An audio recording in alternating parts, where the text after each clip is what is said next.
Hi மக்களே, welcome back to YouTube channel. Yes, ஒரு unexpected ஒரு மூவ் விஜய் சைடில் இருந்து. என்ன அப்படின்னா, நம்மளுடைய பனிவிழும் மலர்வனம் சீரியல். ஸோ இதனுடைய லான்ச் டைமிங் தாங்க. ஸோ கம்மிங், அதாவது நெக்ஸ்ட் மண்டேலேருந்து வந்துட்டு சீரியல் வந்துட்டு 6 o'clock வந்து லான்ச் பண்ணுறாங்க. ரீப்ளேஸ்மெண்ட் ஆஃப் மோதலும் காதலும் சீரியல். அஃபிஷியலாக மோதலும் காதல் வந்து எண்ட் ஆகுது, இது வந்து கன்ஃபார்ம் ஆயிடுச்சு. ஸோ இந்த சீரியலுக்கு ரீப்ளேஸ்மெண்ட்டாக தான் நம்ம பனிவிழும் மலர்வனம் கொண்டு வராங்க. ஸோ அதை போய் எங்க 6 o'clock லான்ச் பண்ணுறீங்க அப்படிங்கிறதா நமக்கு இருக்கிற ஒரு பெரிய வருத்தம். ஏன்னா இதுக்கு முன்னாடி வைதேகி காத்திருந்தால் சீரியல் வந்து 6 o'clock டேரெக்டாக லான்ச் ஆச்சு.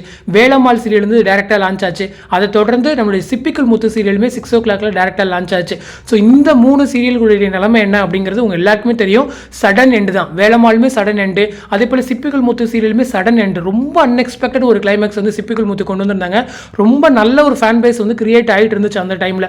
ஸோ சடனாக என் பண்ணிட்டாங்க. அதை தொடர்ந்து வைதேகி காத்திருந்தால் சீரியல் கிளைமேக்ஸே சொல்லாமல் என் பண்ணிட்டாங்க. ஸோ இந்த வாரம் எபிசோட் முடிஞ்சு அடுத்த வாரம் வரும் அப்படின்னு எதிர்பார்த்த நேரத்தில் அடுத்த வாரம் எபிசோட்லாம் இல்லைங்க, முடிஞ்சிருச்சு அப்படின்னு சொல்லிட்டாங்க. ஸோ அந்தளவுக்கு ஒரு பெரிய ஷாக்கு தான். ஸோ அந்த மாதிரியான ஒரு பெரிய ரிஸ்க்கை பனிவிழும் மலர்வனம் எடுக்கிறாங்க.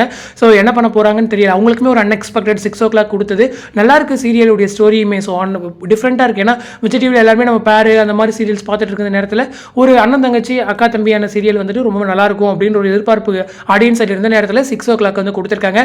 அதே போல் இந்த சீரியல் ஹிட் ஆகுமா ஹிட் ஆகாதாங்கிறது ஒன்று பனிவிழும் மலர்வனுடைய ஸ்டோரியில் இருந்தாலுமே செகண்ட் வந்துட்டு வீட்டுக்கு வீடு வாசப்படி சீரியல் கையில் தான் இருக்குது. அவங்க எந்த அளவுக்கு ரேட்டிங் வாங்குறாங்களோ அதுதான் வந்து பனிவிழும் மலர்வனையுமே பூஸ்டப் பண்ணும். ஒருவேளை தொடர்ந்து வீட்டுக்கு வீடு வாசல் அப்படி டவுன் ஆகுது அப்படின்ற பட்சத்தில் பனிவிழும் மலர்வனம் என்ன பண்ண முடியும்? பாவம், அவங்களால அந்த அளவுக்கு சஸ்டெயின் பண்ண முடியாது. எனக்கு தெரிஞ்சு 2+ ரேட்டிங்ஸ் வந்தாலே பெரிய சக்ஸஸ் ஒரு நியூ சீரியல் அந்த இடத்துல வாங்குறது. ஏன்னா மோதலும் காதலுமாச்சு ஓரளவுக்கு பாப்புலர் சீரியல், அவங்களே 2+ ரேட்டிங்ஸ் வாங்கிட்டாங்க.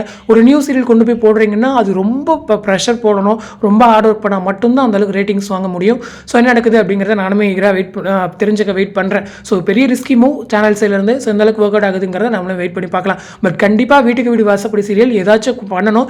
இல்லை ஒன்று அவங்களை கெடுத்துக்கிறாங்க, இல்லைன்னா அடுத்த சீரியலையும் கெடுத்துக்கிறாங்கன்ற நிலைமை அவங்க உண்டு பண்ணிடக்கூடாது. ஸோ அந்தளவுக்கு வீட்டுக்கு வீடு வாசப்படி சீரியல் ஏதாச்சும் பண்ணுவாங்கன்ற ஒரு நம்பிக்கை எனக்குமே இருக்குது. ஸோ வெயிட் பண்ணி பார்ப்போம். ஸோ இந்த அப்டேட் பற்றி உங்களோட கமெண்ட் செக்ஷன் சொல்லுங்கள். அடுத்து ஒரு இன்ட்ரெஸ்ட் வேறு நெக்ஸ்ட் வீடியோ மீட் பண்ணுறேன். தேங்க்ஸ் ஃபார் வாட்சிங் அண்ட் பை.